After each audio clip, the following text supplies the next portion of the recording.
कुछ पाने की हो आस आस, कोई अरमा हो जो खास खास आशाएं, हर कोशिश में हो बार बार, करे दरियाओं को आर पार।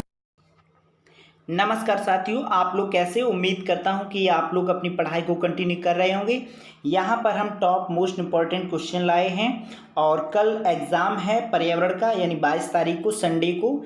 ठीक है, तो उससे संबंधित जो भी पॉइंट हैं उनके बारे में हम अध्ययन करेंगे। टॉप इम्पॉर्टेंट है, जो टॉप मोस्ट इम्पॉर्टेंट क्वेश्चन है जो कहीं ना कहीं आपको परीक्षा में अच्छा प्रदर्शन कराएंगे। ठीक है, तो चलिए देख लेते हैं वो कौन सी टॉप मोस्ट इम्पॉर्टेंट क्वेश्चन है। तो यहाँ पर पहला पॉइंट लिखा हुआ है चेरनोबिल आपदा। चेरनोबिल आपदा किस देश में हुई थी? ठीक है, तो पहला ये पॉइंट आपको ये देखना है कि चेरनोबिल आपदा किस देश में हुई थी। तो आपका राइट आंसर क्या होगा? यूक्रेन में। ठीक है, तो आपको मालूम ही होगा कि यूक्रेन अभी सुर्खियों में बना हुआ है। ठीक है, और यूक्रेन एक यूरोपियन कंट्री है। ठीक है, अब हम बात करते हैं दूसरे पॉइंट के बारे में यहीं पर कि चेरनोबिल आपदा कब हुई थी। तो इसका राइट आंसर क्या होगा? 26 अप्रैल 1986 को, यानी 26 अप्रैल 1986 को हुई थी। ठीक है, तो ये भी आपको याद रखना है। और आपसे पूछा जाए कि चेरनोबिल आपदा कैसी आपदा थी, तो ये आपको याद रखना है मानवीकृत आपदा थी और किससे संबंधित है? परमाणु आपदा से संबंधित है। ठीक है, तो यहाँ पर हमने एक ही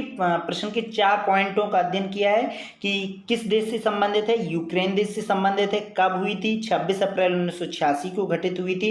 और परमाणु आपदा है और मानवीकृत आपदा है। ठीक है, तो आप समझ गए होंगे। जैसे मानवीकृत आपदा का मतलब होता है यदि आपसे 4 प्राकृतिक आपदा दे दी जाएंगी, जैसे कि हम बात करें यहाँ पर सूखा, बाढ़ और ज्वालामुखी, तो आपसे पूछा जाएगा, एक दे दी जाएगी चेरनोबिल आपदा, तो पूछा जाएगा इसमें कौन सी आपदा मानवीकृत आपदा है। तो आपका राइट आंसर क्या होगा? चेरनोबिल आपदा। ठीक है, तो ये पॉइंट क्लियर।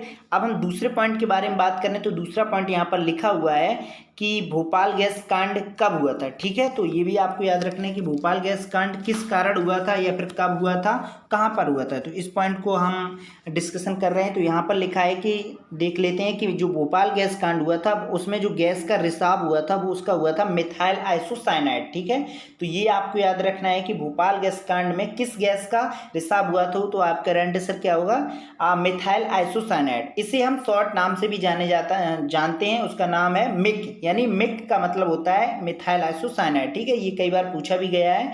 और ये कब घटना घटी थी? तो ये 2 दिसंबर 1984 को घटित हुई थी। ठीक है, तो ये भी आपको याद रखना है। और जो कंपनी थी वो यूनियन कार्बाइड कंपनी थी, जो इसके मालिक थे वो अमेरिका के कोई बिजनेसमैन थे। ठीक है, तो आप समझ गए होंगे।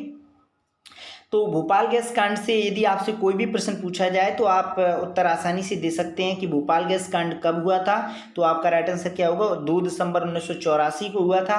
कौन सी गैस का रिसाव हुआ था? तो मिथाइल आइसोसाइनाइड का हुआ था और इसे मिक नाम से जाना जाता है। और कंपनी यूनियन कार्बाइड कंपनी थी। यदि आपसे डीपली यदि पूछ दिया जाए कि भोपाल गैस कांड के समय, यानी 2 दिसंबर 1984 के समय मध्य प्रदेश के मुख्यमंत्री कौन थे? तो आपका राइट आंसर क्या होगा? अर्जुन सिंह। यानी जो भोपाल गैस कांड है वो मध्य प्रदेश से संबंधित है। ठीक है, तो ये पॉइंट 2 क्लियर हुए, यानी 2 क्वेश्चन हम यहाँ पर सॉल्व किए और 2 क्वेश्चन से मैंने कई पॉइंटों का डिस्कशन किया जो आप अच्छी तरीके से समझ गए होंगे। अब हम बात करते हैं नेक्स्ट पॉइंट के बारे में। यहाँ पर नेक्स्ट क्वेश्चन देख लेते हैं। तीसरा क्वेश्चन है यहाँ पर कि हरित क्रांति, यानी भारतीय हरित क्रांति के पिता किसे कहा जाता है। यदि आपसे पूछा जाए कि भारतीय हरित क्रांति का पिता किसे कहा जाता है तो आपका राइट आंसर क्या होगा? M S Swaminathan. ठीक है, तो आप समझ गए होंगे हरित क्रांति का मतलब क्या होता है कि हरित क्रांति का संबंध आपसे पूछा जाए तो वो खाद्यान्न उत्पादन से है। ठीक है, तो ये भी आप समझना होगा कि ये हरित क्रांति भारत में कब हुई थी। तो इसका जो राइट आंसर है वो 1967 से 1966 से 67 के बीच हुई थी। ठीक है, और भारतीय हरित क्रांति के जनक या उनके पिता किसे कहा जाता है तो आपका राइट आंसर क्या होगा? एम एस स्वामीनाथन को कहा जाता है। और हम बात करें विश्व में हरित क्रांति के जनक किसे कहा जाता है तो प्रोफेसर नॉर्मन बोरलॉग को कहा जाता है। ठीक है, तो ये भी आपको याद रखना है। भारतीय हरित क्रांति के जनक कौन है? एम एस स्वामीनाथन है, जबकि विश्व के पूछा जाए तो नॉर्मन बोरलॉग है। ठीक है, तो ये दोनों पॉइंट क्लियर। अब हम बात करते हैं श्वेत क्रांति के बारे में, देख लेते हैं यहाँ पर। श्वेत क्रांति के बारे में यदि आपसे पूछा जाए कि श्वेत क्रांति किससे संबंधित है, आपको मालूम ये सभी होंगे, पर हम यहाँ पे इसलिए डिस्कशन कर रहे हैं क्योंकि जो आसानी से यानी जो सरल क्वेश्चन होते हैं वो अक्सर गलत हुआ करते हैं।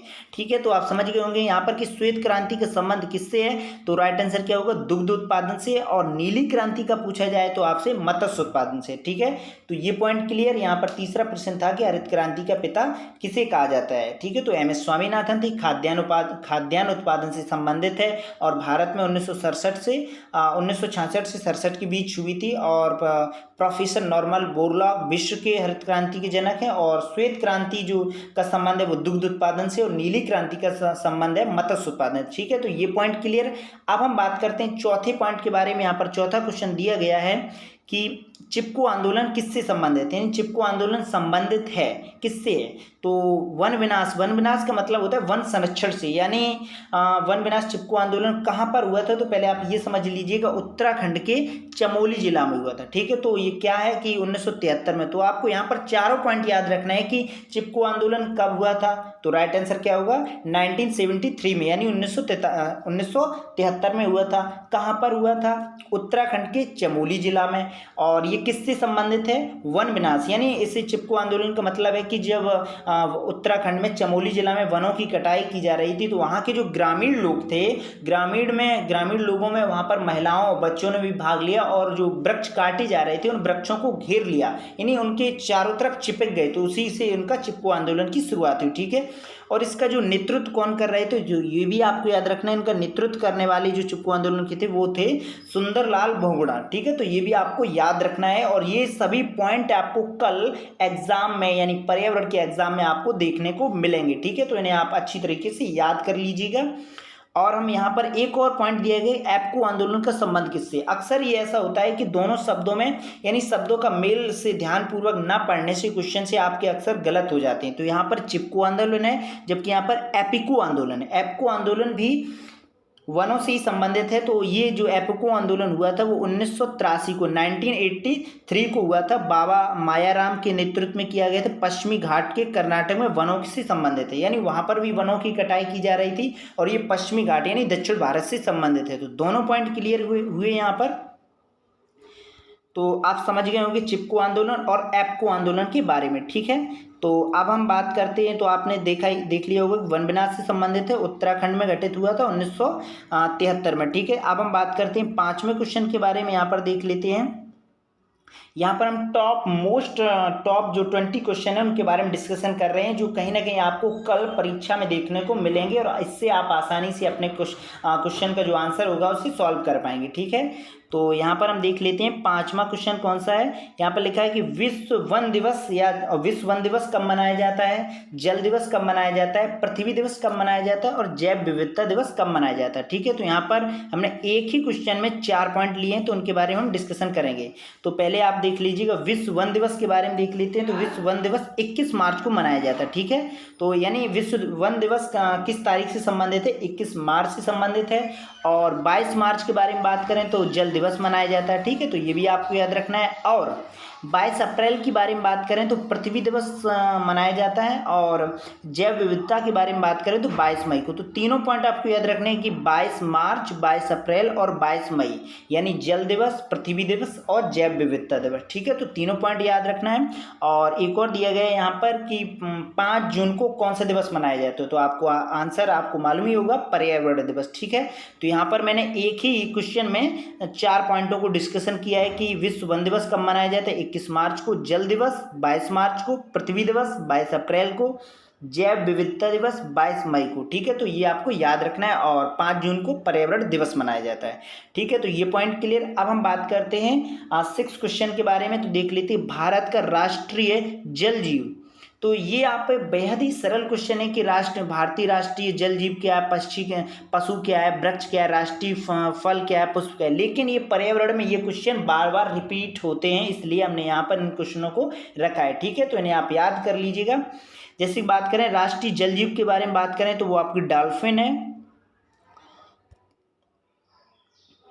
और यहाँ पर हम जल जीव के बारे में बात कर रहे थे तो आपका राइट आंसर डॉल्फिन है। और पक्षी के बारे में बात करें तो मोर है, ठीक है। और पशु के बारे में बात करें तो बाघ है। और वृक्ष यानी राष्ट्रीय वृक्ष के बारे में बात करें तो बरगद है। और राष्ट्रीय फल के बारे में बात करें तो यहाँ पर आम है, ठीक है। और पुष्प के बारे में बात करें तो आपका राइट आंसर कमल होगा। यहाँ पर हम एक और पुटअप आपसे क्वेश्चन कर रहे हैं जिसका आपको आंसर कमेंट बॉक्स में देना है कि भारत की राष्ट्रीय मिठाई कौन सी है, ठीक है। तो आपको उसे कमेंट बॉक्स में बताना होगा। तो यहाँ आप समझ गए होंगे कि सभी राष्ट्रीय फल, पुष्प और वृक्ष और पशु के बारे में जाना। अब हम नेक्स्ट क्वेश्चन के बारे में देख लेते हैं कि जो 7 क्वेश्चन है कि रेड डाटा बुक में वर्णित होते हैं, यानी रेड डाटा बुक किससे संबंधित है, ठीक है। तो यही प्रश्न है। तो रेड डाटा बुक किससे संबंधित है? विलुप्त होती प्रजातियां, यानी जो भारत हो या विश्व में कहीं भी जो जिनकी जो बहुत ही कम संख्या बची हुई है, यानी वो विलुप्त, यानी उनका जो अस्तित्व है वो खत्म होने की कगार पे है, तो उन्हें विलुप्त जो प्रजातियां होती हैं उन्हें हम रेड डाटा बुक में वर्णित करते हैं, ठीक है। तो ये कौन सी संस्था वर्णित करती है? IUCN करती है, ठीक है। तो ये भी आपको याद रखना है। और इसकी स्थापना 5 अक्टूबर 1948 में की गई थी और जिसका जो मुख्यालय है वो स्विट्जरलैंड में, ठीक है। तो ये भी आपको याद रखना है। तो अब हम यहाँ पर एक प्रश्न आपसे करें जिसका आपको उत्तर कमेंट बॉक्स में देना होगा। प्रश्न है कि रेड डाटा बुक्स में जो विलुप्त प्रजातियां हैं वो जो रेड डाटा बुक में किस पेज पे, जो पेज वहाँ पर 3 कलर के होते हैं रेड डाटा बुक में, कि किस प्रजाति को किस पेज के अंतर्गत रखा जाए, तो उसका आंसर आपको कमेंट बॉक्स में देना होगा कि विलुप्त प्रजातियों को किस रंग के कलर में वर्णित किया जाता है रेड डाटा बुक में, ठीक है। तो ये पॉइंट आपको इसका आंसर जो है आपको कमेंट बॉक्स में देना होगा। अब हम बढ़ते हैं अगले क्वेश्चन के बारे में। यहाँ पर जो 8वां क्वेश्चन है उसके बारे में समझ लेते हैं।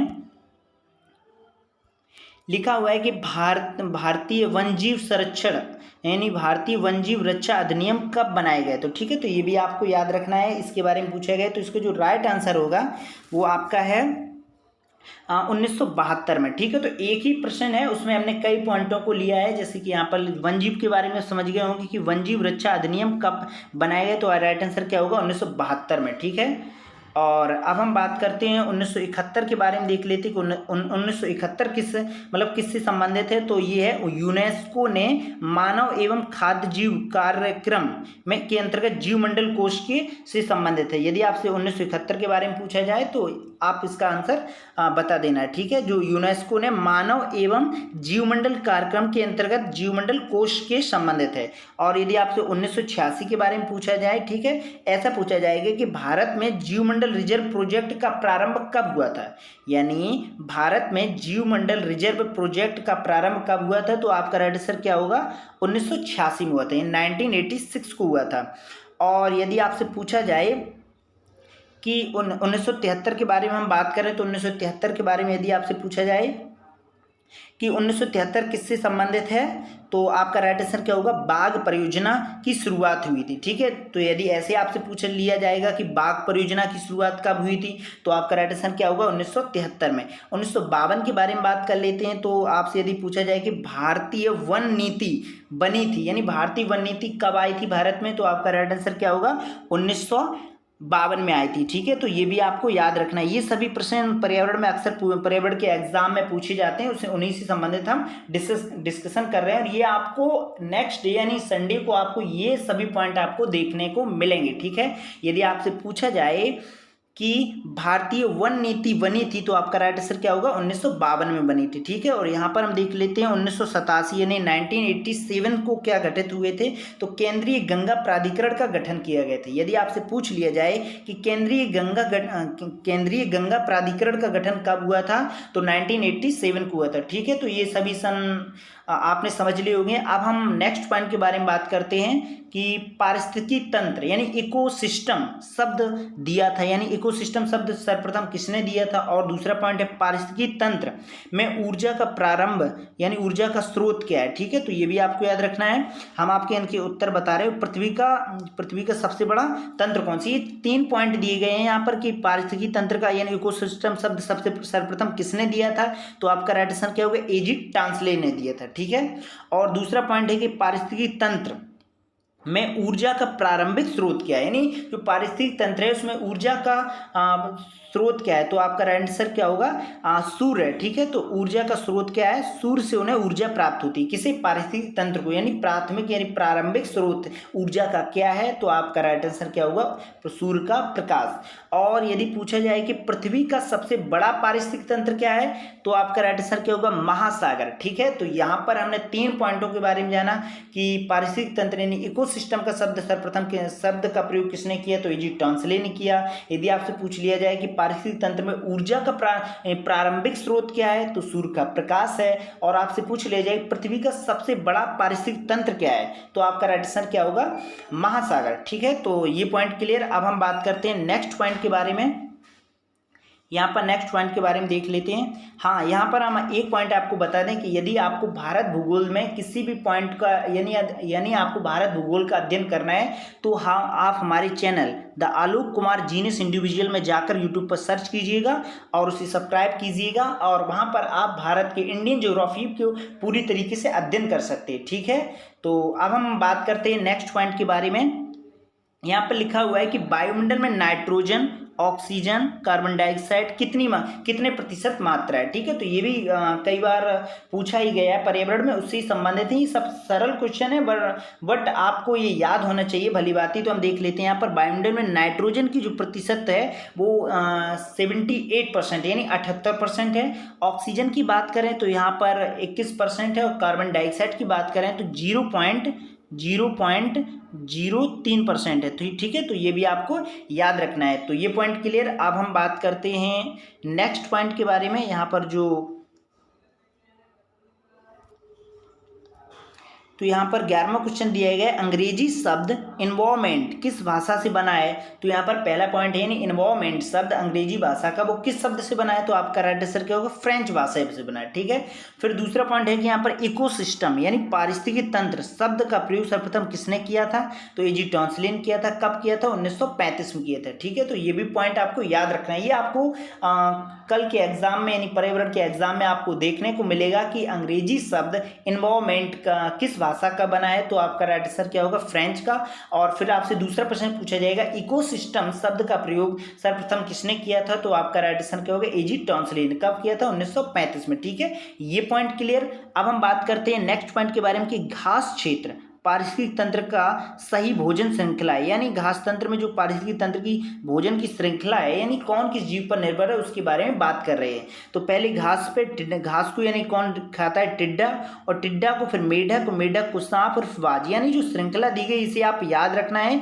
इसमें आपको आगे पीछे दे दीजिए कि बाज के बाद सांप, मेढक, टिड्डा आगे पीछे, तो आपको याद रखना है घास के बाद टिड्डा के बाद मेढक के बाद सांप और बाज। ठीक है, एक दूसरे पर निर्भर है। ठीक है, तो आप समझ गए कि घास क्षेत्र में पारिस्थितिक तंत्र का सही भोजन श्रृंखला है।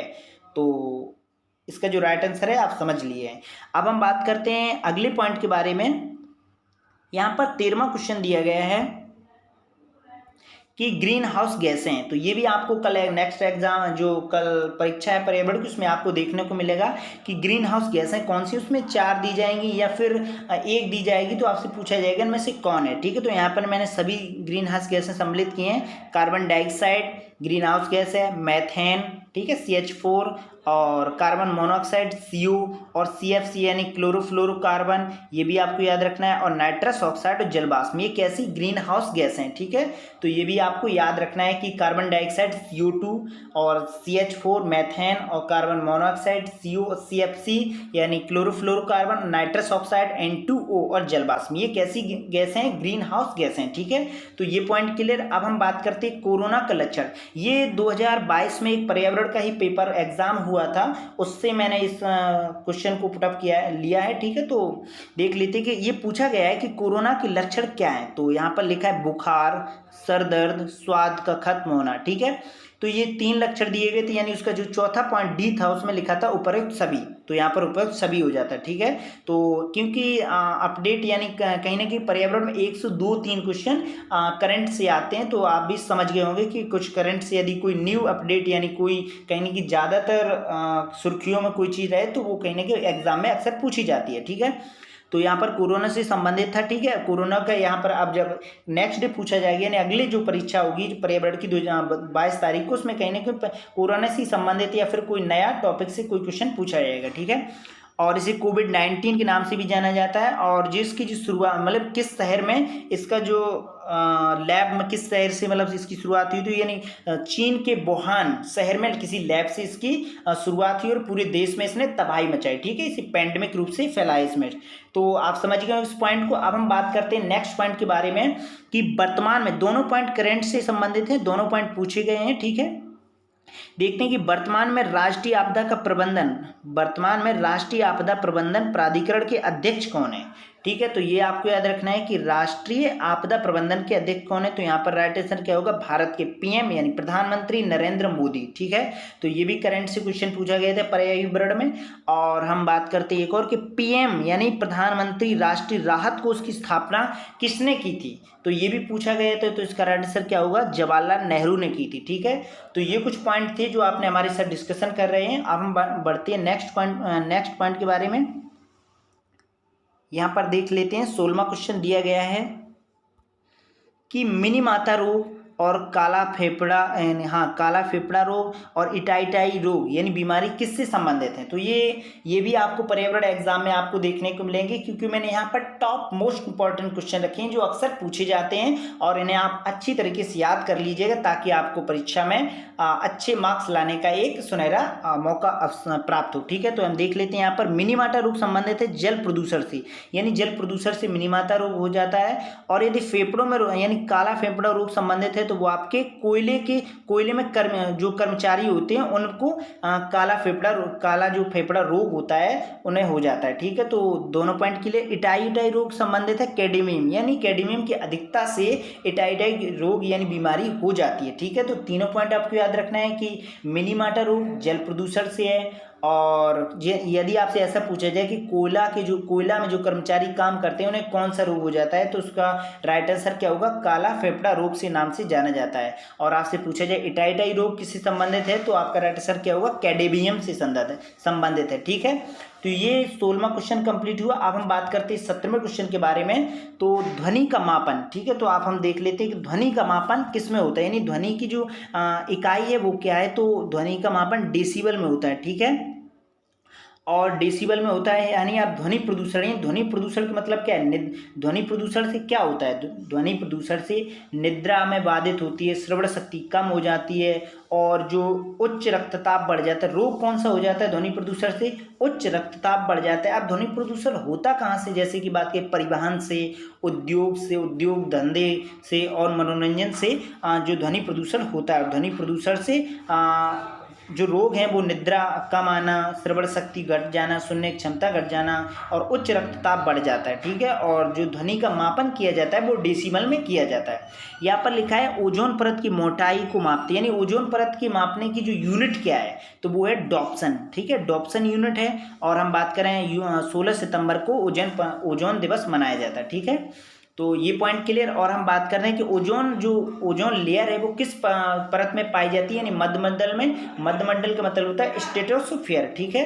तो ये पॉइंट क्लियर है। ध्वनि का मापन डेसिबल में किया जाता है। ओजोन की परत की मोटाई यानी ओजोन परत की जो मोटाई किस में मापी जाती है, डॉप्सन यूनिट में मापी जाती है, यानी ओजोन परत की जो यूनिट क्या है, डॉप्सन है, ठीक है। तो ये पॉइंट क्लियर। और ओजोन दिवस 16 सितंबर को मनाया जाता है। अब हम देखते हैं 18वां क्वेश्चन क्या है कि भारत का पहला बड़ा राष्ट्रीय उद्यान, भारत का पहला बड़ा राष्ट्रीय उद्यान कौन सा है, जिम कॉर्बेट राष्ट्रीय उद्यान, ठीक है। तो ये भी आपको याद रखना है, जिम कॉर्बेट राष्ट्रीय उद्यान है, ठीक है। और जिम कॉर्बेट राष्ट्रीय उद्यान का जो वर्तमान में जो नाम बदल गया है उसका जो राइट आंसर है वो है रामगंगा नेशनल पार्क, ठीक है। तो ये भी आपको याद रखना है। यदि आपसे पूछा जाए कि सबसे पुराना बड़ा राष्ट्रीय उद्यान कौन सा है, तो आपको जिम कॉर्बेट राष्ट्रीय उद्यान का नाम यदि ना दिया जाए तो वहाँ पर रामगंगा नेशनल पार्क दिया जाएगा, तो आपको रामगंगा राष्ट्रीय उद्यान दिया जाएगा, तो उसे आप वहाँ पर टिक लगा सकते हैं, ठीक है। और शांत घाटी संबंधित बात करें तो यहाँ पर शांत घाटी संबंधित केरल से है, और केरल से मतलब यहाँ पर जो शांत घाटी है वो केरल से संबंधित है, ठीक है। और यदि जैसे साइलेंट वैली भी कहते हैं, और केवलादेव जो राष्ट्रीय उद्यान वो है केवलादेव राजस्थान में है, ठीक है। तो ये भी आपको याद रखना है और जो पक्षियों से संबंधित है, ठीक है। नेशनल पार्क है कॉर्बेट राष्ट्रीय उद्यान उत्तर प्रदेश में है, ठीक है। तो ये आप समझ गए होंगे इन पॉइंटों को। तो ये पॉइंट हमने यहाँ पर डिस्कशन किए कि जिम कॉर्बेट राष्ट्रीय उद्यान जो पहला राष्ट्रीय उद्यान सबसे बड़ा है और शांत घाटी केरल में है, जिसे साइलेंट वैली के नाम से भी जाना जाता है। केवलादेव राष्ट्रीय पार्क पक्षियों से संबंधित है और ये राजस्थान में, ठीक है। तो ये पॉइंट क्लियर। और हम 2 पॉइंट और रह गए हैं, 2 क्वेश्चन और रह गए कि वायुमंडलीय नमी को किसके द्वारा मापते हैं, यानी वायुमंडल में जो नमी होती है उसके किसके द्वारा मापते हैं, तो उसे हाइग्रोमीटर द्वारा मापते हैं, ठीक है। तो ये पॉइंट क्लियर। और आपसे पूछा जाए सीस्मोग्राफी द्वारा किसको मापा जाता है, तो भूकंप की तीव्रता को मापा जाता है। और यहाँ पर अंतिम पॉइंट दिया गया है जो 20वां क्वेश्चन है वो आपका कीड़े मकोड़े मारने हेतु किसका छिड़काव किया जाता है। तो इसका आंसर आपको कमेंट बॉक्स में देना है कि कीड़े मकोड़े मारने के लिए किसका छिड़काव किया जाता है। यदि आपको कमेंट बॉक्स में तो देना ही है, लेकिन हम आपको बता देते हैं उसका किसका छिड़काव किया जाता है, तो वो DDT का किया जाता है। यानी DD का फुल फॉर्म होता है DT का फुल फॉर्म होता है डाइक्लोरो डाइफिनॉल ट्राइक्लोरोएथेन, ठीक है। तो ये फुल फॉर्म होता है DDT का। और इससे क्या होता है कि अब सरकार ने इस पर प्रतिबंध लगा दिया है, क्योंकि इससे वायु प्रदूषण होता है, जल प्रदूषण होता है, मृदा प्रदूषण होता है, इससे यानी दूषित होते हैं, ठीक है। तो ये टॉप मोस्ट इंपॉर्टेंट क्वेश्चन थे जो आपको पर्यावरण में कल देखने को मिलेंगे। यदि आपको इसमें कोई भी प्रश्न में डाउट है तो आप कमेंट बॉक्स में पूछ सकते हैं। और जो भी पॉइंट यहाँ पर डिस्कशन किए गए इन्हें आप नोट डाउन कर सकते हैं, लिख सकते हैं। तो और फिर हम मिलते हैं नेक्स्ट वीडियो में एक नए टॉपिक के साथ। तब तक के लिए नमस्कार।